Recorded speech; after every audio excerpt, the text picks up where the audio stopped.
I am Elowen Keating, 48 years old, a vice admiral in the United States Navy, and this is the tale of how my estranged father nearly shattered the pinnacle of my personal triumph, my wedding day, only for it to become the forge that tempered my resolve into unbreakable steel.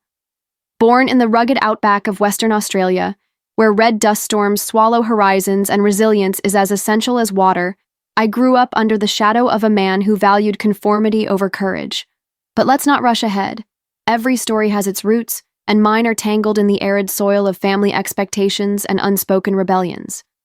The cathedral in Annapolis stood as a monument to history, its spires piercing a crisp autumn sky like the masts of ancient galleons.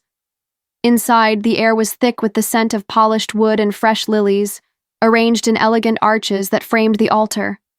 I paused at the entrance, my reflection in a nearby mirror catching the sharp lines of my service dress blues, the gold braid on my sleeves, the eagle insignia glinting under the chandelier light. At 48, I'd earned every thread of this uniform through decades of command decisions that balanced lives on a knife's edge. Today, I was marrying Callum Voss, a decorated Marine colonel whose steady presence had anchored me through countless deployments. But this ceremony wasn't just about vows. It was a battlefield where old wounds would clash with hard-won victories. Seated in the front pew was my father, Bram Hargreaves, his face etched with the lines of a life spent amassing fortunes in mining ventures back in Perth. At 72, he still carried himself like the tycoon who'd clawed his way from humble prospector to boardroom baron, his tailored suit a shield against vulnerability. Beside him, my mother, Leora Quill, fidgeted with her pearl necklace, her 68 years softened by a lifetime of mediating family storms. And then there was my brother, Draven Blythe, 35 and thriving as a venture capitalist in Silicon Valley, his smirk a constant reminder of the favoritism that had defined our sibling dynamic. They'd flown in from Australia, ostensibly to celebrate, but I knew better. Bram saw my career as a deviation from the script he'd written, a daughter who should have married into wealth, managed estates, and perpetuated the Hargreaves lineage of quiet dominance. As the violinist struck the first notes of the processional, I stepped forward, each boot heel echoing with purpose. Whispers fluttered among the guests, a blend of naval brass in starched whites and civilians in designer attire. Bram's eyes narrowed, his jaw clenching as he took in my uniform.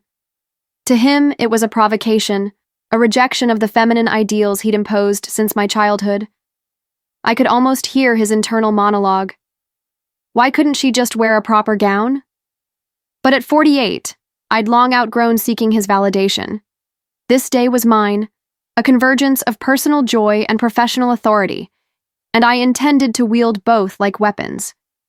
My journey to this moment began in the sun-scorched plains of Kalgoorlie, where Bram's gold mines dotted the landscape like scars. As a child, I roamed those dusty tracks, fascinated by the machinery that delved into the earth, cranes and drills operating with mechanical precision. "Stay out of the way, Elowen," Bram would bark, his voice gravelly from years of shouting orders. He dreamed of me inheriting the family business, but in skirts and board meetings, not coveralls. Leora, ever the peacemaker, enrolled me in ballet classes and etiquette lessons, hoping to mold me into a society darling. Draven, even as a toddler, was the heir apparent, praised for his quick mind and charm.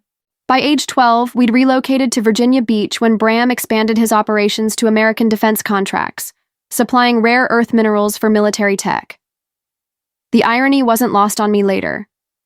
The move exposed me to the Atlantic's vast expanse, where Navy ships patrolled like vigilant predators.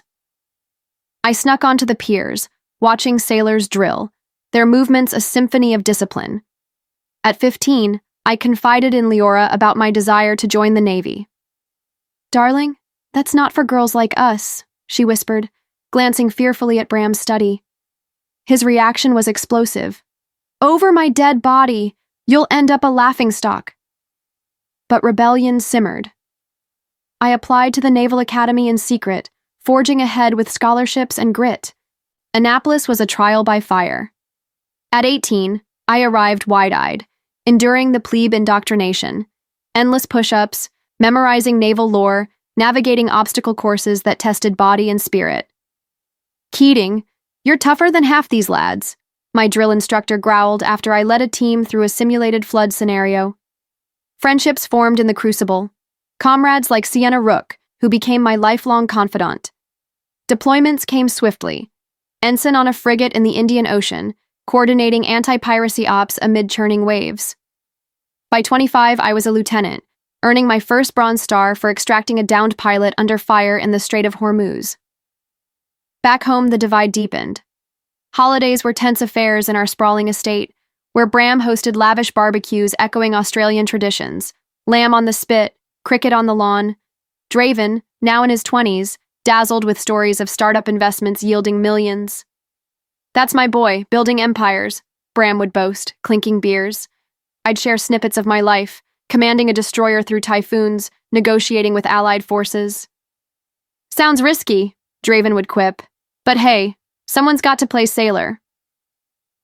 Leora's eyes pleaded for peace, but Bram's dismissals stung.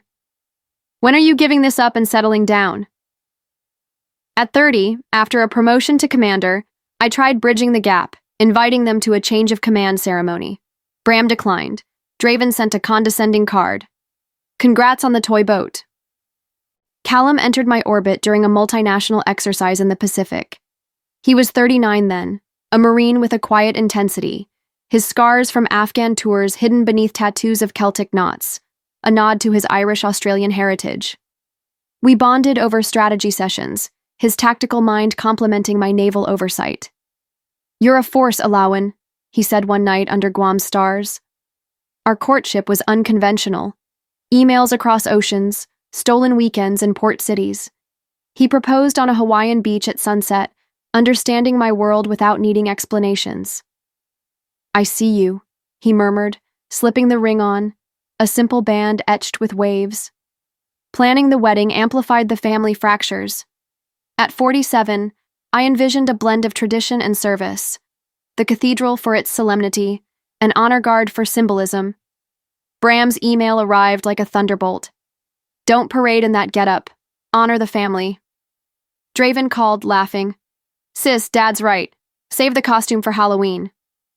Their words echoed childhood taunts when Bram mocked my model ships as boys' toys. Leora tried mediating. He's old school, love. But at 48, I refused to bend. This was my narrative. The cathedral doors swung wide. I advanced, Callum waiting at the altar, his uniform mirroring mine in pride. Suddenly, a command rang out. Vice Admiral on deck. In unison, 200 officers and Marines snapped to attention, salutes crisp as rifle shots. The civilians gasped, the sound reverberating off vaulted ceilings.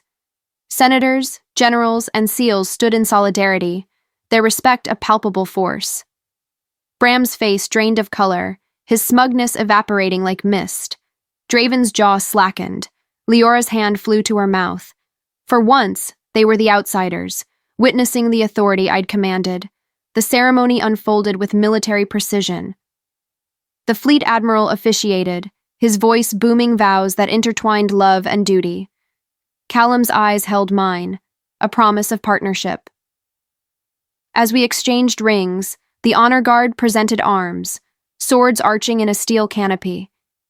Guests murmured in awe, the divide between worlds stark. Bram shifted uncomfortably, his empire of mines dwarfed by this display of earned power. At the reception in a historic naval hall, toasts flowed like champagne. Colleagues shared tales, my role in a classified op that averted a maritime crisis, Callum's heroism in extracting troops from a besieged outpost. To Elowen, who leads with unyielding grace, a general proclaimed. My family huddled in a corner, isolated amid the camaraderie. Draven attempted small talk with the captain, fumbling over jargon. Leora smiled weakly. Bram stared into his glass, defeated. As evening waned, they departed early, no fanfare. I felt no void, only liberation. At 48, I'd redefined family, not blood, but bonds forged in shared trials. Callum and I built ours on mutual respect, our home a sanctuary of quiet strength. Years later, commanding a carrier strike group, I reflected on that day. Legacy isn't inherited, It's carved from adversity. If you've forged your path against odds, share your story. Your voice echoes farther than you know.